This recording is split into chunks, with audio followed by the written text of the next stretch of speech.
कया तोक्षुरुन्मिलितं येन तस्मै श्रीगुरवे नमः। श्रीचैतन्यमनोभीष्टं स्थापितं येन भूतले स्वयं रूपकदमह्यं ददति सपदान्तिकम्।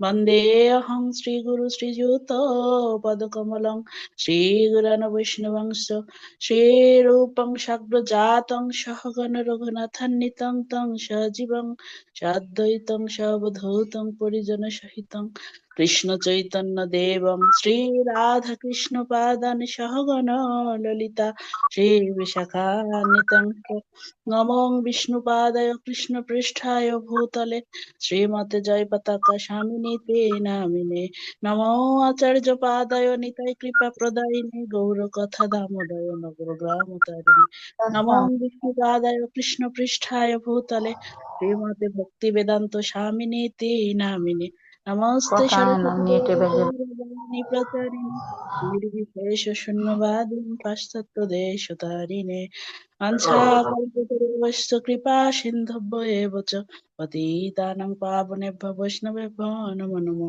नमो महावदन्नाय कृष्ण प्रेम प्रदायते कृष्णाय कृष्ण चैतन्य नाम्ने गौरतिसे नमो हे कृष्ण करुणा सिंधु दीन बंधु जगतपते गोपेश गोपिका कांत राधा कांत नमस्तुते तप्त कांचन गौरांगी राधे वृंदावनेश्वरी विश्वभानुसुते देवी प्रणमामि हरिप्रिये जय श्री कृष्ण चैतन्य प्रभु नित्यानंद श्री अद्वैत गदाधर श्रीवासादि गौर भक्त वृंद हरे कृष्ण कृष्ण कृष्ण हरे हरे हरे राम राम राम हरे हरे मुखं करोति वाचालं पुंगुं लंघयति गिरिं यत्कृपातमहं तमहं वन्दे परमानन्दमाधवं श्रीगुरुदीनतारिणं श्रीचैतन्य ईश्वरं। ॐ नमो भगवते वासुदेवाय ॐ नमो भगवते वासुदेवाय ॐ नमो भगवते वासुदेवाय। हरे कृष्ण। श्रीमद् भगवद गीता यथ अष्टम अध्याय अक्षर ब्रह्म योग अर्जुन उवाच श्लोक नंबर प्रथम अर्जुन उवाच किं तद् ब्रह्म किम् आध्यात्मं किं कर्म पुरुषोत्तम आदिभूतं च किं प्रोक्तम अधिदैवं किम उच्यते। অনুবাদ অর্জুন জিজ্ঞাসা করলেন, হে পুরুষোত্তম, ব্রহ্ম কি, আধ্যাত্ম কি, কর্ম কি, অধিভূত ও অধিদৈবই বা কাকে বলে? অনুগ্রহ পূর্বক আমাকে স্পষ্ট করে বলো।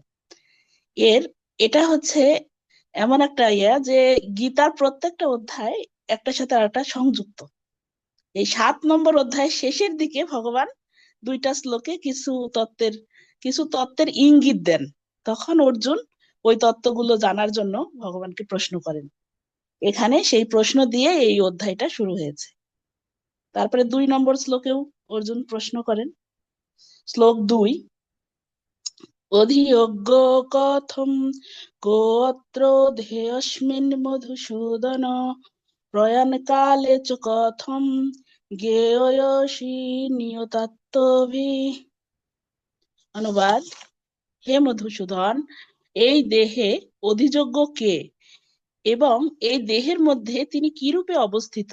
মৃত্যুকালে জিতেন্দ্রিয় ব্যক্তিরা কিভাবে তোমাকে জানতে পারে? এই দুইটা শ্লোকে অর্জুন প্রশ্ন করেন। মোট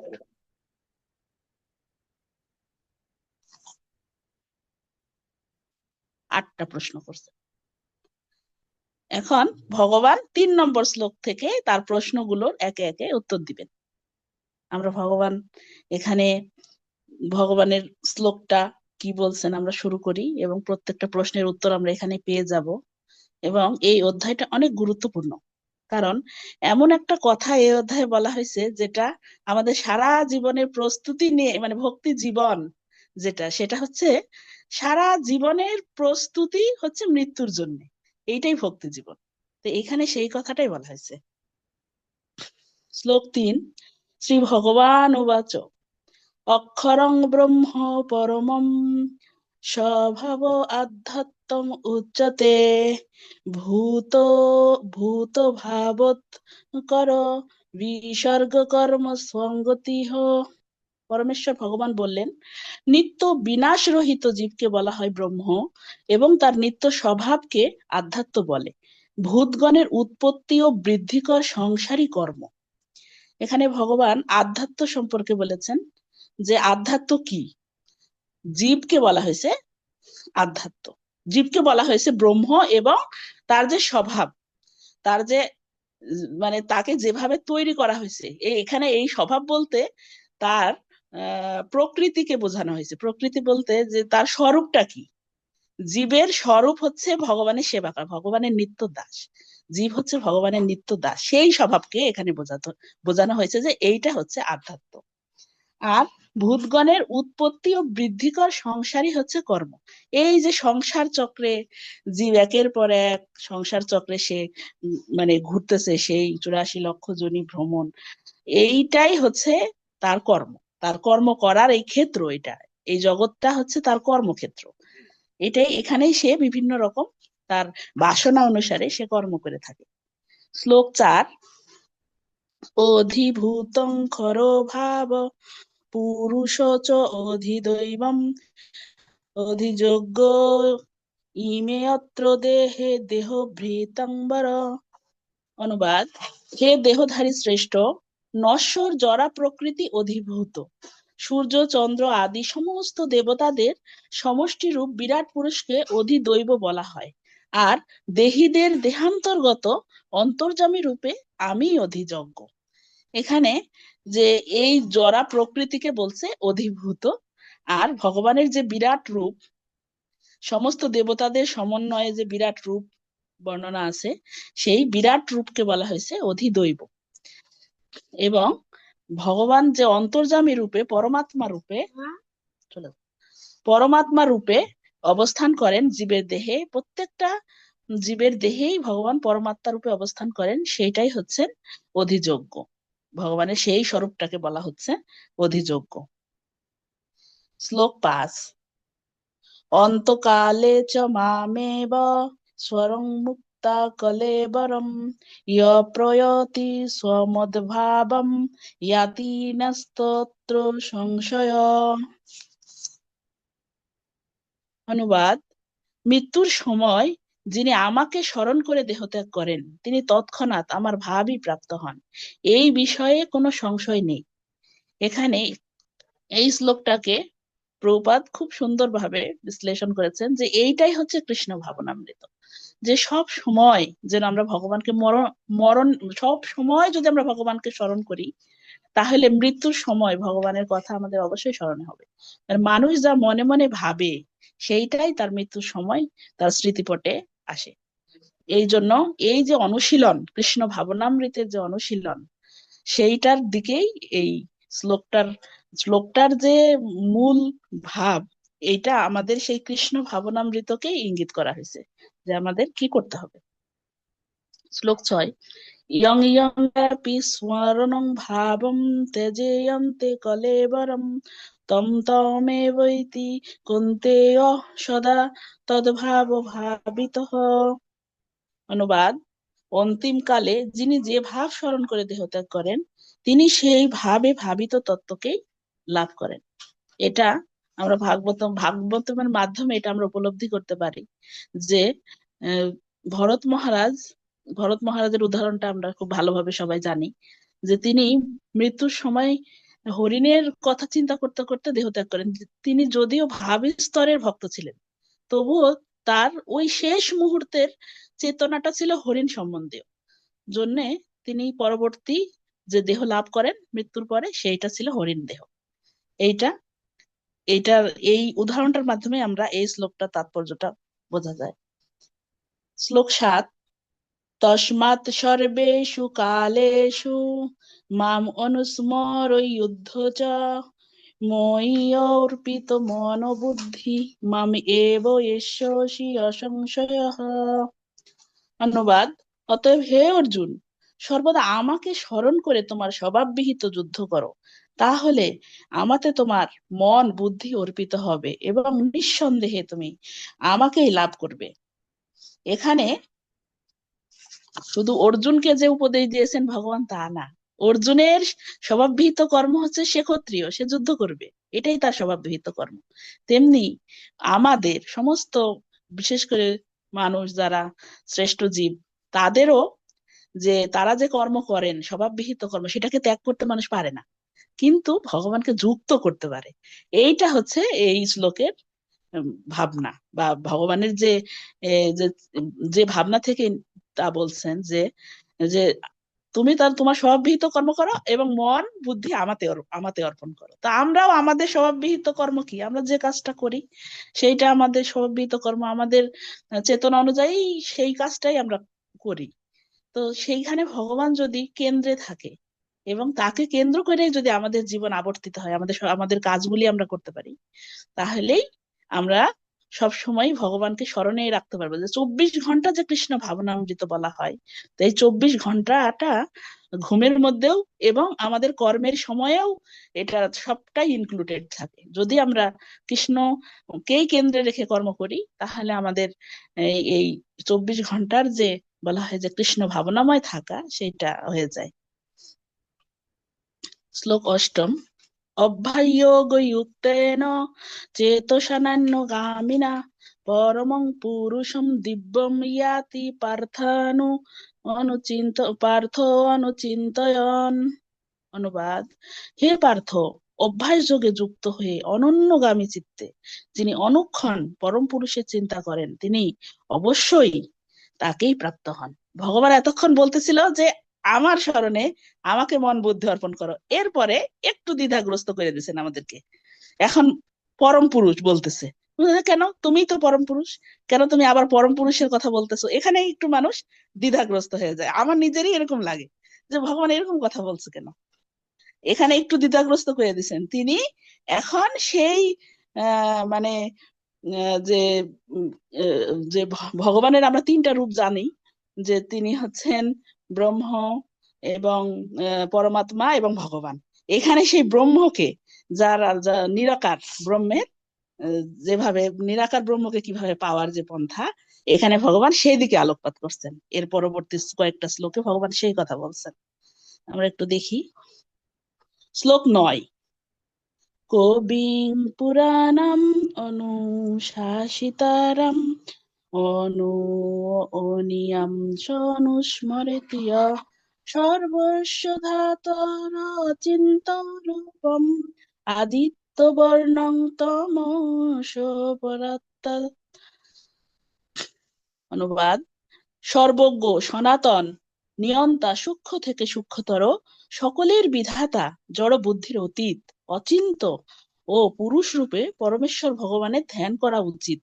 তিনি সূর্যের মতো জ্যোতির্ময় এবং এই জড়া প্রকৃতির অতীত। এখানে যেন কাকে ভগবান বর্ণনা করতে চাইছেন, মানে তার নিজেকে আড়াল রেখে ভগবান এখানে পরম ব্রহ্মকে বর্ণনা করছেন। যে যে অনেকে আছে যারা ভগবানের এই সাকার রূপটাকে মানতে পারে না, তাদের জন্য ভগবান এই দিকে আলোকপাত করছেন। ঠিক আছে, আরো একটা, ভগবানের তো তিনটা রূপ, দেখো তোমরা কোনটা তোমাদের ভালো লাগে। শ্লোক 10।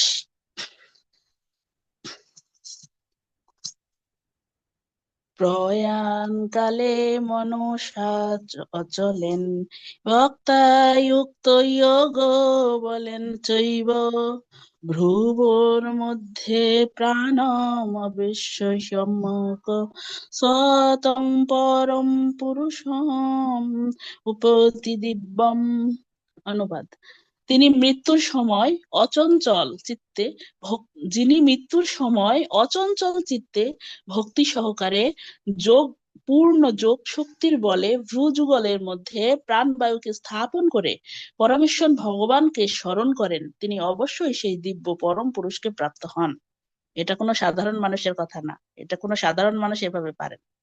যারা যারা যোগ অভ্যাস করেন, দীর্ঘকাল ধরে যোগ অভ্যাস করেন, তাদের জন্য এইটা হতে পারে। কিন্তু আমাদের মতো সাধারণ মানুষ এটা যখনই শুনবে তখন বলবে যে এটা আমরা কিভাবে সম্ভব, এটা আমরা কিভাবে পারতে পারি, এটা হয় না, আমরা পারবো না। কিন্তু আসলে এই কথাগুলোর পরেই ভগবান এমন একটা কথা বলছেন যেটা শুনলেই মন ভালো হয়ে যাবে। শ্লোক 11।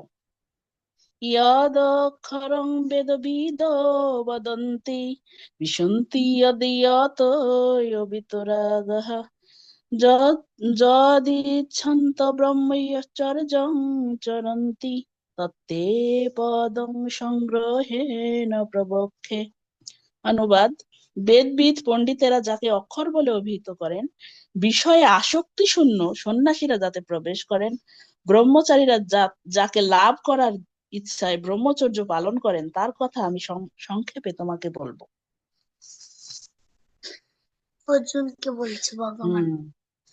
এখানে ভগবান ষটচক্র যোগাভ্যাসের জন্য অর্জুনকে পরামর্শ দিয়েছেন।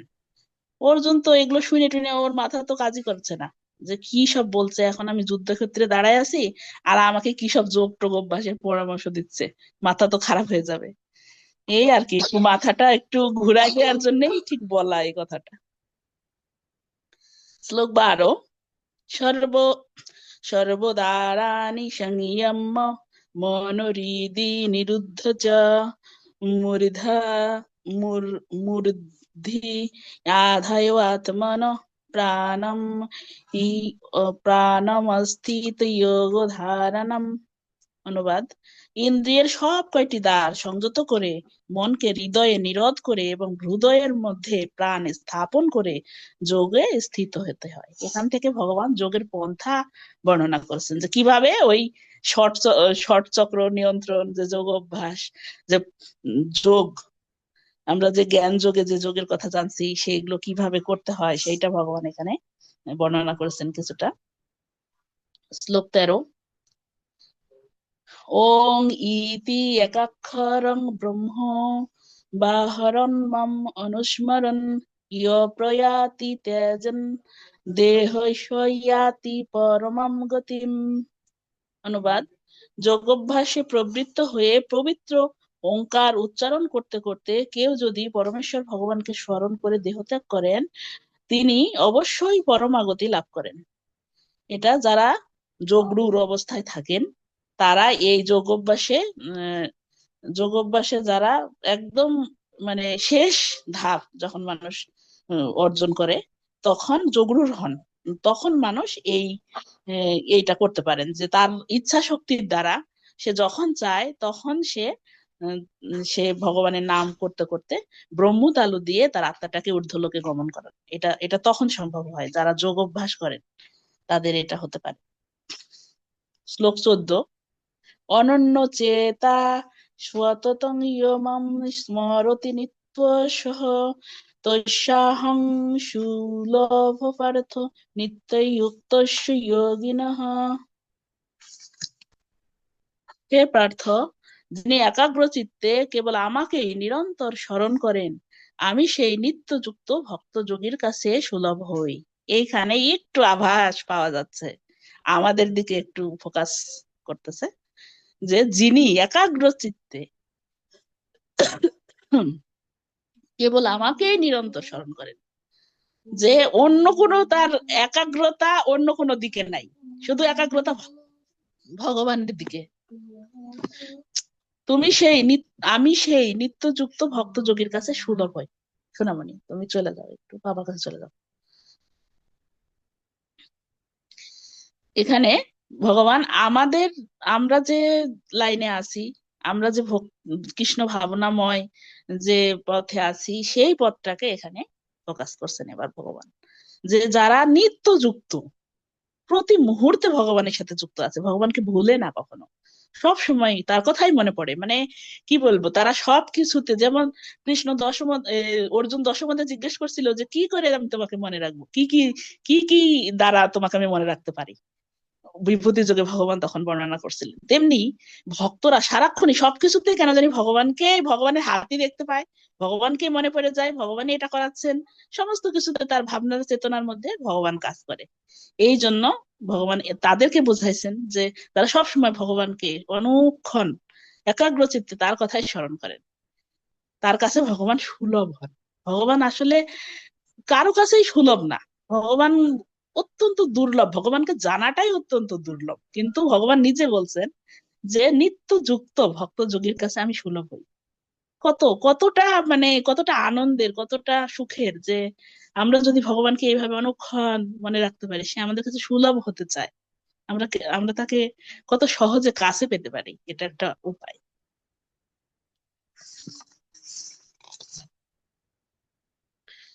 শ্লোক 15।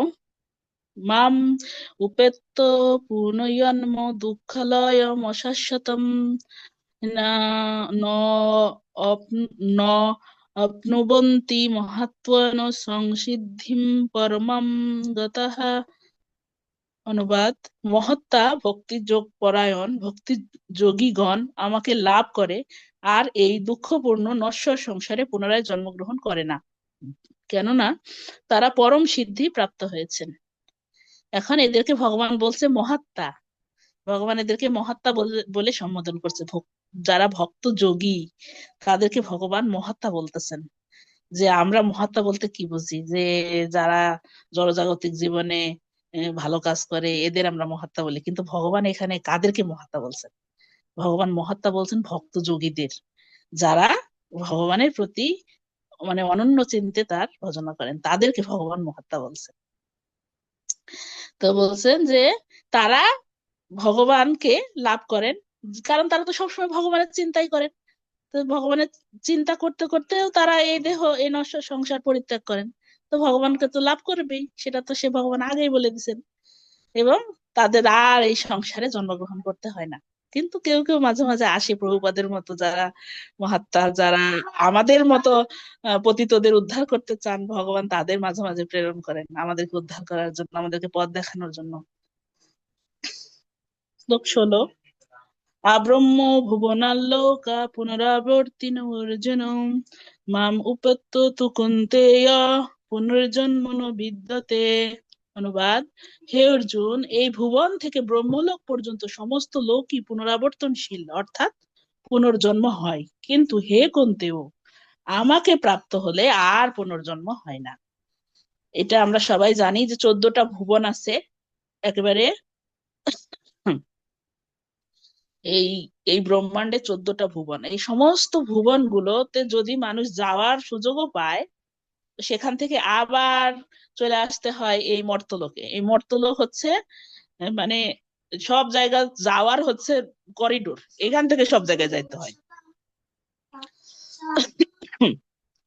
তো ভগবান বলছে শুধুমাত্র এই ব্রহ্মাণ্ড ভেদ করে বিরজা পার হয়ে যখন ভগবানের ধামে কেউ যায়, তারপরে আর আসার দরকার হয় না, তারা আর আসে না, তাদের আর পুনর্জন্ম হয় না, তারা জন্ম মৃত্যু চক্র থেকে বের হয়ে যান, এই চক্রটা তাদের শেষ হয়ে যায়।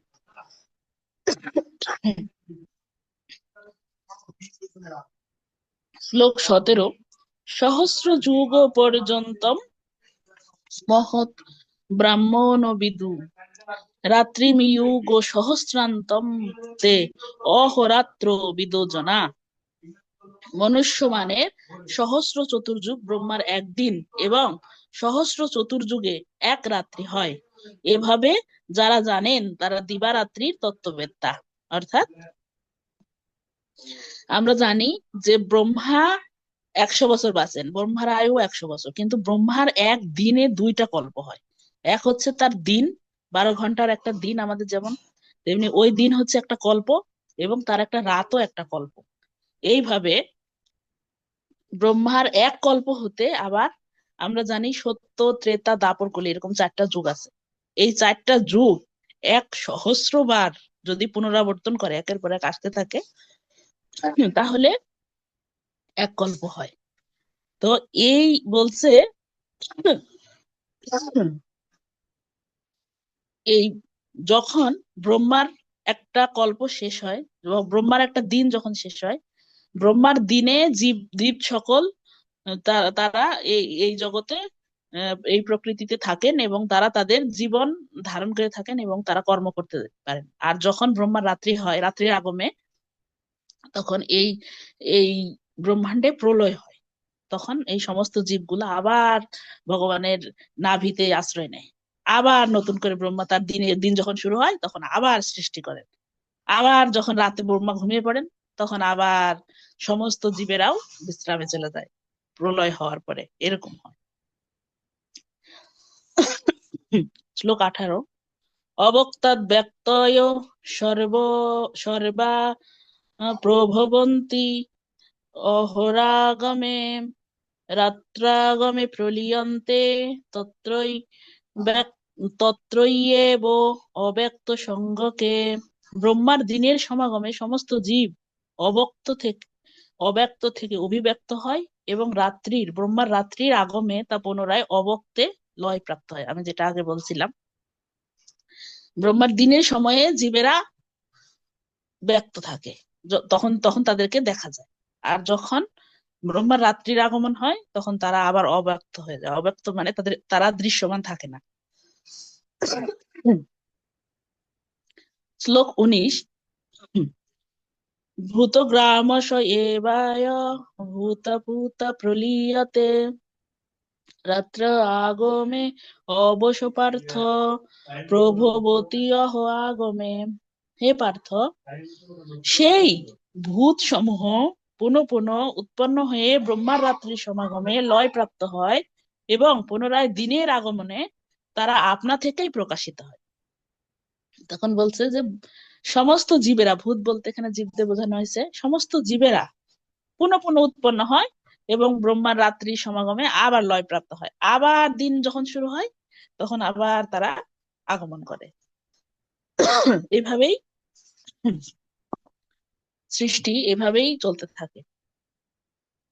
শ্লোক 20। পরতস্মাৎ তু ভাব অন্য অব্যক্ত অব্যক্তাৎ সনাতনঃ ইয়শ সর্বেষু ভূতেষু ন ন সৎসু ন বিনশ্যতি। কিন্তু আর একটি অব্যক্ত প্রকৃতি রয়েছে যা নিত্য এবং ব্যক্ত অব্যক্ত বস্তুর অতীত। সমস্ত ভূত বিনষ্ট হলেও তা বিনষ্ট হয় না। এখানে ভগবানের শ্রীকৃষ্ণের পরাবা চিন্ময় প্রকৃতি শক্তি অপ্রাকৃত নিত্য। ব্রহ্মার দিন ও রাত্রি যথাক্রমে ব্যক্ত অব্যক্ত হয় যে অপরা প্রকৃতি তার প্রভাব থেকে সম্পূর্ণ মুক্ত। ভগবান এবং ভগবানের ধাম। এই ব্রহ্মার যে আমরা এতক্ষণ শুনতেছিলাম যে প্রলয় হয় আবার সৃষ্টি হয়, ভগবান এবং ভগবানের ধাম সমস্ত চিন্ময় জগৎটা এই চক্রের বাইরে, এটা থেকে মুক্ত। ঠান্ডা লেগেছে, বলার সমস্যা হচ্ছে কথা বলতে। কারোর সঙ্গে কথা বলছি না, এখানে একটা ক্লাস হচ্ছে, এখানে ভক্তরা আছে ক্লাস শুনতেছে। তুমি যে বাবার কাছে ঘুমাও, শোনা মানে কথা শোনো। হ্যাঁ দেখছি, হ্যাঁ খুব সুন্দর, যা। অব্যক্ত অক্ষর ইত্যক্ত অব্যক্ত অক্ষর ইতি উক্ত তম আহু পরমম গতিম প্রাপ্য ন নিবর্তন্তে তদ্ধাম পরমম মম। অনুবাদ: সেই অব্যক্তকে অক্ষর বলে, তাই সমস্ত জীবের পরমাগতি। কেউ যখন সেখানে যায় তখন আর তাকে এই জগতে ফিরে আসতে হয় না। সেটি হচ্ছে আমার পরম ধাম। অনেকক্ষণ পরে এতক্ষণ বললো যে এখন এটা আমি এতক্ষণ যা বর্ণনা বোঝানোর চেষ্টা করলাম সেটা হচ্ছে আমার ধাম। দেখছেন কি ভেজালে ফেলে, একবার কি জানি কয়, বোঝায় পরম পুরুষ অমুক সমুক, এখন আবার বলছে ওইটাই আমার ধাম।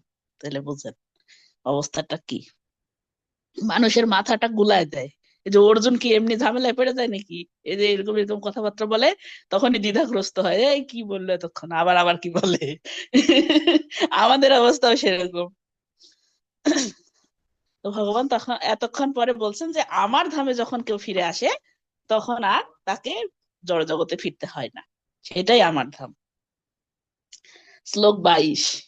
পুরুষ পর পার্থ ভক্তা লভ লভ্য তু অনন্যয়া যশোবন্তস্থানি ভূতানি ইয়েন সর্বম ইদম ততম। অনুবাদ: হে পার্থ, সর্বশ্রেষ্ঠ পরমেশ্বর ভগবানকে অনন্য ভক্তির মাধ্যমেই কেবল লাভ করা যায়। তিনি যদিও তার ধামে নিত্য বিরাজমান, তবু সর্বব্যাপ্ত এবং সবকিছু তারই মধ্যে অবস্থিত। এখানে আমরা জানি যে কৃষ্ণ যে সবকিছুর পরম পুরুষ এবং সর্বকারণ কারণম, তিনি তার ধামে নিত্য বিরাজ করেন এবং তার থেকে, তার আসলে ভগবান ইচ্ছাময়, তার ইচ্ছার মাধ্যমেই সবকিছু হয়। তার ইচ্ছা থেকেই সে বিভিন্ন তার অংশ তৈরি করেন, অংশ অবতার তৈরি করেন, তার যা যা কাজে লাগে সমস্ত কিছু তিনি তৈরি করেন এবং তাদের দ্বারা এই জগৎ পরিচালনা করেন। সমস্ত কিছু তার ইচ্ছার মাধ্যমে সম্পাদিত হয়। তাই বলছেন যে যে তিনি তার ধামে নিত্য বিরাজমান, তিনি কোথাও যান না, সমস্ত কিছু হয়ে যায় তার ইচ্ছার দ্বারা এবং তিনি সব কিছুর মধ্যে অবস্থিত। এটা এটা একটা কেমন যেন সংশয়পূর্ণ কথা যে তিনি তার ধামে সব সময় থাকেন আবার সবকিছুর মধ্যে বিরাজমান, কেমন একটা কথা। আসলে তো তা না, আসলে তিনি তো তার ধামে সবসময়ই থাকেন, এটা কথা তো ঠিকই। এবং তার একটা অংশ অবতার হচ্ছেন ক্ষীরোদকশায়ী বিষ্ণু, পরমাত্মা রূপে সমস্ত জীবের মধ্যে থাকেন, সমস্ত কিছুতে থাকেন। একটা বলা হয় যে একটা অণু, একটা প্রতিটা ধূলিকণা অণুর মধ্যেও ভগবান থাকেন। তো সেইখানে সেই কথাটা এখানে বলা হয়েছে, কিন্তু যে ওই বিষয়টা জানবে না সে এটাকে সংযুক্ত করতে পারা যায় না। তখন প্রথম যখন আমরা গীতা পড়ি তখন এই কথাগুলো সংযুক্ত করতে অনেক কষ্ট হয়, বোঝা যায় না যে এটা কি বলতে চাইছেন ভগবান আসলে। তাহলে ভগবানকে লাভ করার একটাই পথ, কি? যে যাই করুক, বলছে যে ভগবানকে অনন্য ভক্তির মাধ্যমে লাভ করা যায়। অনন্য ভক্তি মানে কি? অন্য কিছুতে কোনো ভক্তি নাই, শুধু ভগবানের প্রতি ভক্তি, এইটা হচ্ছে অনন্য ভক্তি। তা আমি ভগবানকে ভক্তি করব, অন্য দেব দেবীকেও করব, সবাইকে করব, এরকম হলে হবে না। ভগবানকে ছাড়া অন্য কোনো দিকেই মন দেওয়ার কোনো, যার কোনো ইচ্ছাই নাই, তার ভক্তিটা হচ্ছে অনন্য ভক্তি, অব্যভিচারিণী ভক্তি। ভগবান এরকম কথা বারবার বলছেন, অনন্য ভক্তি আর অব্যভিচারিণী ভক্তি, মানে ব্যভিচারী হওয়া যাবে না। তার ইষ্টের প্রতি ইষ্টনিষ্ঠা, একটা কথা আছে, তার ইষ্টের প্রতি প্রচন্ড ভাবে নিষ্ঠা পরায়ণ হতে হবে, তবেই ভগবানকে লাভ করা সম্ভব। মানুষের স্বামী কয়জন হতে পারে? স্বামী তো একজন হতে হবে, তাহলে সে একদম, সে তাকে ধরতে পারবেই কোনোভাবে, সে তাকে আর মানে ইয়া হবে না, তার হাত থেকে সে ফসকে যাবে না। শ্লোক 23, যত্র কালে তু অনাবৃত্তিম আবৃত্তিম চৈব যোগিন প্রয়াতয়ন্তি তৎকালম বক্ষ্যামি ভরতর্ষভ। অনুবাদ: হে ভারত শ্রেষ্ঠ, যে কালে মৃত্যু হলে যোগীরা এই জগতে ফিরে আসেন অথবা ফিরে আসেন না, সেই কালের কথা আমি তোমাকে বলবো। এই যে আর একবার ঝামেলাটা কিভাবে বাধাই দিচ্ছে, যে এখানে আর একবার ঝামেলা বাঁধানোর চেষ্টা করতেছে, যে মানে এখন কাল টাল দিয়ে মাথাটা আরেকবার গুলাই দিবে, তারপরে আর বলবে যে যে ভক্ত যোগী সেসব কোনো কিছুতেই তার কম পড়বে না, সব পাবে। মানে ঝামেলাটা কিভাবে হয়। অগ্নিজ্যোতির অহ শুক্ল ষণ্মাস উত্তরায়ণম যত্র প্রয়াত গচ্ছন্তি ব্রহ্ম ব্রহ্মবিদো জনঃ। অনুবাদ: ব্রহ্মবিদ পুরুষগণ অগ্নি, জ্যোতি, জ্যোতি মানে দিন, শুভ দিন শুক্লপক্ষে এবং 6 মাস উত্তরায়ণ কালে দেহত্যাগ করলে ব্রহ্ম লাভ করেন। সব মানুষ মনে করে যে উত্তরায়ণে না মরলে তো দেহ ওই ভগবানকে পাওয়াই যাবে না, ভগবানের ধামে যাওয়াই যাবে না, এই হচ্ছে সবার ধারণা। এইটা বুঝাইতে কত যে কষ্ট হয়, যারা একবার দুইবার গীতা পড়ছে তারা খালি এইটাই বলতে থাকে যে এই এইটা তো এটা বলা আছে গীতার মধ্যে, কি যে বলা আছে, তারপরে শ্লোকগুলি যে কি ওইটা তারা কখনো চিন্তাই করে না যে কি বলছেন। এইটা নিয়েই সবাই পড়ে থাকে। কিন্তু এইটা প্রভুপাদের তাৎপর্য পড়লে এই জিনিসটা ক্লিয়ার, যে এখানে আসলে কি বলা হয়েছে।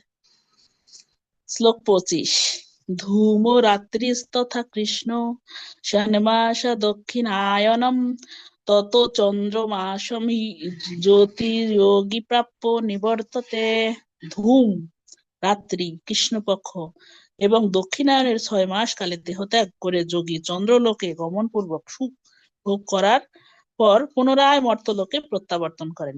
এখানে যে বলা হয়েছে অগ্নি, জ্যোতি, অহ, শুক্ল, ষণ্মাস, উত্তরায়ণ, এই সমস্ত কিছুর দেবতা আছে, এই সমস্ত কিছুর জন্য অধিষ্ঠাত্রী দেবতা আছে এবং এরা আত্মার গতিপথ নিয়ন্ত্রণ করেন তারা। এবং এই যে কৃষ্ণপক্ষ রাত্রি, ষণ্মাস, দক্ষিণায়ন, এগুলোরও অধিষ্ঠাত্রী দেবতা আছে, তারা এই আত্মার গতিপথকে নিয়ন্ত্রণ করেন এবং যাতে কোথায় আত্মা পৌঁছাবে তার তার নিয়ন্ত্রণটা তাদের হাতে। তো এইভাবে হয়। কিন্তু এখন ভগবান, খুব একটা গুরুত্বপূর্ণ কথা দুই একটা শ্লোকের পরে আছে, বলবেন শুক্ল পক্ষে শুক্ল কৃষ্ণে গতি হেতে জগত, ও 25-এর অনুবাদটা পড়িনি। ধূম রাত্রি কৃষ্ণপক্ষ এবং দক্ষিণায়নের 6 মাস কালে দেহ ত্যাগ করে যোগী চন্দ্রলোকে গমন পূর্বক সুখ ভোগ করার পর পুনরায় মর্ত্যলোকে প্রত্যাবর্তন করে। এখানে চন্দ্রলোক একটা স্বর্গলোক, সেখানে যায় যখন দক্ষিণায়নে কোনো ভক্ত যোগী না, এমনি একটা মানুষ, এমনি সাধারণ সকাম কর্মী, বা তারা কি বলবো, তারা কি বর্ণাশ্রম ধর্ম পালন করে, এরকম সাধারণ মানুষ, তারা এইগুলো মেনে তারা হয় ভগবানের ধামে যাওয়ার সুযোগ পেতেও পারে, আবার নাও পেতে পারে। তারা এই যে দক্ষিণায়নে হইলে হয়তো বা তারা চন্দ্রলোকে গমন করে, এবং যখন তাদের সুখ ভোগ শেষ হয়, একটা সময় আছে, ওইটার একটা নির্দিষ্ট সময় আছে, সেটা শেষ হলে উপভোগ করার পরে আবার সে ফিরে আসে এই ইয়েতে, এই মর্তলোকে। এইটাই তো হচ্ছে এখান থেকেই সব জায়গায় যাওয়ার রাস্তা, এখানেই ফিরে আসতে হয়। শ্লোক 26, শুক্ল কৃষ্ণে গতি ইয়াতে জগত শাশ্বত মতে এক হইয়া জাতি অনাবৃত্তিম অন্যয়া আবর্ততে পন। বৈদিক মতে এই জগৎ থেকে দেহত্যাগের দুটি মার্গ রয়েছে, একটি শুক্ল, অপরটি কৃষ্ণ। শুক্ল মার্গে দেহত্যাগ করলে তাকে আবার ফিরে আসতে হয় না, কিন্তু কৃষ্ণ মার্গে দেহত্যাগ করলে ফিরে আসতে হয়। এটা আগের শ্লোকেও বলা হয়েছে, এটাই কথা। শ্লোক 27, নৈতে স্মৃতি পার্থয়ানান যোগী মুহ্যতি কশ্চন তস্মাৎ সর্বেষু কালেষু যোগযুক্ত ভবার্জুন। হে পার্থ, ভক্তরা এই দুটি মার্গ সম্বন্ধে অবগত হয়েও কখনো মোহগ্রস্ত হন না, অতএব হে অর্জুন, তুমি ভক্তিযোগ অবলম্বন করো। এই যে ভক্তদের এটা নিয়ে মাথা ঘামানোর কোনো প্রয়োজন নাই, ভগবান বলে দিচ্ছে যে ভক্তদের এখানে মাথা ঘামানোর কিছু নাই, ভক্তরা এই বিষয়টা জানতে পারে, জানবে, কিন্তু এটা নিয়ে তারা মোহগ্রস্ত হবে না, টেনশন করবে না। কারণ ভক্তদের এই সব বিষয়ে তারা যখনই মৃত্যুবরণ করুক, এই সব বিষয় তাদের তাদের মৃত্যুতে কোনো রকম প্রভাব বিস্তার করবে না। কারণ ভক্তের উপর অধিকার শুধু ভগবানের। কারণ ভক্ত যখন মৃত্যুবরণ করবে তখন ভগবানের দূত আসবে ভগবান ভক্তকে নেয়ার জন্য, অন্য অন্য কারো অধিকার নাই, ভক্তের আত্মাকে নেয়ার কোনো অধিকার অন্য কারো নাই, এটা ভগবান নিয়ন্ত্রণ করে। তাই জন্য অর্জুনকে বলছে তুমি ভক্তিযোগ অবলম্বন করো। 28, শ্লোক 28, এটা শেষ শ্লোক মনে হয়। বেদেষু যজ্ঞেষু তপস্যু চৈব দানেষু ইয়তে পুণ্য ফলম প্রদিষ্টম তত্তেতি তৎসর্বমিদং বিদত্তা যোগী পরম স্থানমুপৈতি চ আদ্যম। অনুবাদ, ভক্তিযোগ অবলম্বন করলে তুমি কোনো ফলেই বঞ্চিত হবে না। বেদপাঠ, যজ্ঞ অনুষ্ঠান, তপস্যা, দান আদি যত প্রকার কর্ম ও জ্ঞান যোগ আছে, সেই সমুদয়ের যে ফল, তা তুমি ভক্তিযোগ দ্বারা লাভ করে আদি ও পরম ধাম প্রাপ্ত হও। যে ভক্তিযোগ অবলম্বন করবে, সমস্ত কিছু এতক্ষণ এই 6ষ্ঠ অধ্যায় পর্যন্ত যত যোগের কথা ভগবান বলতেন, সেই সমস্ত যোগের ফল ভক্তি যোগের দ্বারাই লাভ করা যায়, এইটা এখানে বলছেন। তো একটা মনে মনে একটা প্রশ্ন আমার ঘোরাফেরা করতো আগে। গুরু মহারাজকে একজন ভক্ত সেই প্রশ্নটা করছিলেন, তা আমি তার উত্তরটা পড়ছিলাম, আমি একটু বলি সেটা। একজন ভক্ত বলছিলেন যে এরকম তো হয় যে অনেক ভক্তরা অজ্ঞান অবস্থায় মৃত্যুবরণ করে, তাহলে কি হবে গুরু মহারাজ, তার কি হতে পারে? সে তো ভগবানকে ওই সময় হয়তো স্মরণ নাও করতে পারে। তখন ভগবান এই শ্লোকটা রেফারেন্স দিছিলেন যে কোনো ফলেই সে বঞ্চিত হবে না। সে যদিও অজ্ঞান অবস্থায় মৃত্যুবরণ করছেন, তবুও তিনি তার এই সারা জীবন যে তিনি ভগবানের সেবা করছেন, সেই জন্য তার তার এই যে এইগুলার সমস্ত ফল সে পাবে এবং সে ভগবানকে লাভ করতে পারে। এটাতে ওই মুহূর্তে ভগবানকে সে মনে করতে পারে না, কারণ ওর মধ্যে তার চেতনাই নাই, সে কিভাবে মনে করবে? এটা তো সম্ভবই না। এই রেফারেন্সটা গুরু মহারাজ দিয়েছিলেন। আমার অনেক ভালো লাগছে এই কথাটা, আসলেই এরকম অনেকের হয়। তো আমরা আমাদের মনে সন্দেহ থেকে যায়, তো গুরু মহারাজের মুখে এই কথা শুনে আর সন্দেহ হয়ে গেছে যে না, ঠিক আছে, আমাদের আমাদের একেবারে দৃঢ় চেতা হতে হবে ভক্তির ব্যাপারে, আমাদের আর কোনো অপশন নাই, তাহলেই সবকিছু পাওয়া সম্ভব। হরে কৃষ্ণ। যদি কোনো প্রশ্ন থাকে তাহলে করতে পারেন।